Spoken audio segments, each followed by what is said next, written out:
think I choose to joining Miss Cosmo World Philippines because according to Miss Cosmo World Philippines, there is no limit to what Filipinas can achieve. So that's what I'm standing here for today because I have a dream to come true to win as Miss Cosmo World Philippines. And of course, to helping the less fortunate people from Mandaluyong City at makapagtapos ng pag-aaral. At higit sa lahat, ay ang inspirasyon ko po ay ang mga magulang ko po. Thank you.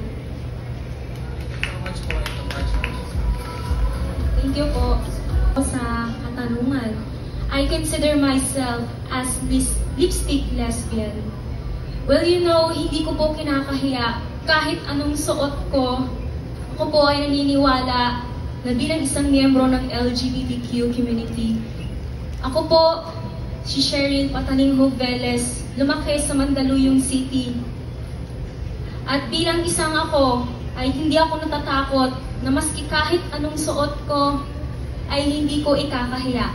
At gusto ko po, yun ay maging inspirasyon, hindi lang sa mga LGBTQ community, kundi sa kahit na anong uri ng kasarian at magkaroon tayo ng respeto sa isa't isa at may pagmamahal sa Diyos. Thank you. Yeah. So, nagkaroon ka ng relasyon? Yes, before. Before. So, you're lesbian? Yes, I consider myself. Yeah. Alright, thank you so much, Miss Mandaluyong, and good luck. Thank you po. And of course, we have here Miss Gaza.